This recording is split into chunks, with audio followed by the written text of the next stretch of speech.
for the past 4 years. Please welcome the 11th Doctor himself, Mr. Matt Smith.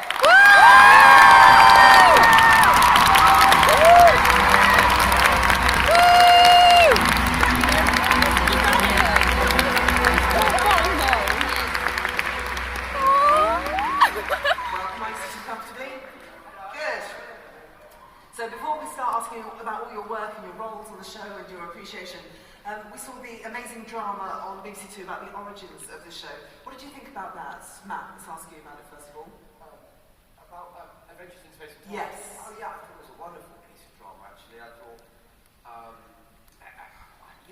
was just really interesting for me as a doctor. I was quite moved by it actually. And, can you imagine in 50 years' time they're making a show about you and about your role in it? That's what's sort of amazing, and you go, wow, I'm part of that thing that we're still engaging with. And I mean, even having a photo call with some of the other doctors today, we were stood there and we went, wow, isn't it amazing that 50 years on, it's still going? Yeah, really proud, and just great work from Mark and all the team, really. Yeah. Stephen, what did you think of it? Oh, that was glorious. The thing that I sort of expected to like the best were all the recreations of the old episodes, because I'm that tragic. But the thing that I found sort of most exciting was its beautiful evocation of an era, of a completely different kind of Britain. Not that the 60s hadn't really started, it still feels post-war and rather bleak. And to think that Doctor Who was cradled in that world, was created for that audience, unimaginably different from us, and yet the same show works in the same way for our Britain those people couldn't even have imagined. That is the stuff of immortality. That's remarkable. Let's take a look at a clip from the very first. So we're going to watch now a little bit of The Unearthly Child. You thought you saw a young girl into the yard. You imagine you heard her voice. You believe she might be in there. It's not very substantial, is it? Why won't you help us? I'm not hindering you. If you both want to make fools of yourselves, I suggest you do what you say to do. Go and find the policeman. Or you nip off quietly in the other direction. Selfish. There's only one way in and out of this yard. I shall be here when you get back. I want to see your faces when you try to explain away your behavior to a policeman. Nevertheless, we're going to find one. Come on, Barbara. What are you doing out there? She is in there. Who's the dog? Barbara, what do you like?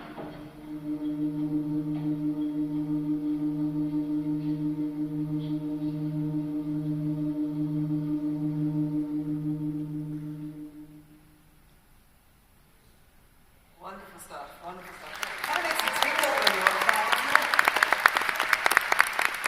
Stephen, as you watch that back, how do you feel when you watch that clip back? I've seen that clip so many times. I've seen that episode so many times. I love An Unearthly Child. I think all the great ideas are there. All the great ideas that drive Doctor Who are there. The TARDIS, the Doctor, the amazing theme music, the title sequence. It's extraordinary that all happened just in one episode. It's still amazing now, and that's one of the best TARDIS entrances there have ever been. But heaven knows what it was like for people back in 1963, where television consisted of adult people having short conversations or very long conversations in very small rooms. That this thing came on with electronic music and a police box that was bigger on the inside. They must have thought television had gone mental. And he did it out. Marcus, were you a long-time Doctor Who fan? Did you belong to a Doctor Who Appreciation Society when you went to college? I never did it formally, but now I'm producer. Yeah. Thank you, mate. But no, I've always been a huge Doctor Who fan, yeah. Love the show. Okay, so when you watch that back, the very first episode, how does that make you feel? I just think it's brilliant. It holds up 50 years later. I mean, the acting, the production values are amazing. We often sit in meetings going, well, look, they got it right 50 years ago, so, that's the bar. Set then, they got it so right the first time. Matt, you watched that for the first time, is that right? On BBC 4? You've not seen it before? No, I'd never seen it. That surprises me. Yeah, God, it's a belting episode. Really. What did you love about it? Great beginning. I love the tone of it. I loved Hartnell, but I just love the tone. I sort of love it in black and white. Yeah, it's quite scary. Yeah, there's a real sort of quality to it, and I just thought it had a great tone, which is so important in Who. The judging the tone of the episodes, and that's what the great directors do, and it's what the great guest artists that come in do. They absolutely understand the tone of the show. Okay, talking about. We're going to go to your first entrance, the first time when we got to know Matt Smith as the Doctor, and this is the time of the angels. Watch it click now. I'm about to do something incredibly stupid and dangerous, but I do. Jump! Your word, just jump hard as you can. Come on, leave a faith, Bishop, on my signal. What signal? Won't miss it. Sorry, can I ask again? You actually made a mistake with me? Oh, big mistake. Really huge. Didn't anyone ever tell you there's one thing you never put in a trap if you're smart? If you value your continued existence, if you have any plans about seeing tomorrow, there's one thing you never ever put in a trap. And what would that be, sir?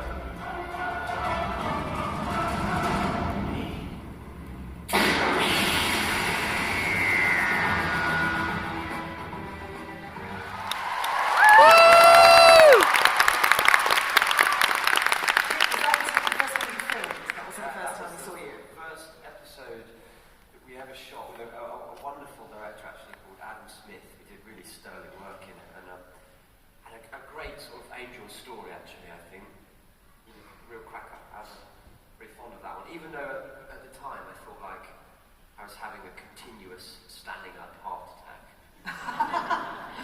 How come? Just didn't really know what I was doing.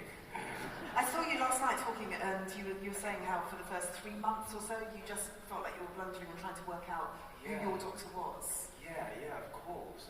But actually, you know, my friend Liz, who used to produce the show, would sort of come and sit with me and say, just remember these times. These are the best times. These are the best times. And in a way, he's right. Like that sense of indecision and not knowing is, you know, somehow it's like the best work sometimes, I think. And Stephen, with the angels, the Weeping Angels, you first introduced them with David Tennant. Yeah. Where did that come from? I'm just so fascinated with how your mind works and where these stories first come to you. Do they come in dreams? Do you steal them from places? Well, the story is an alarming one. I won't lie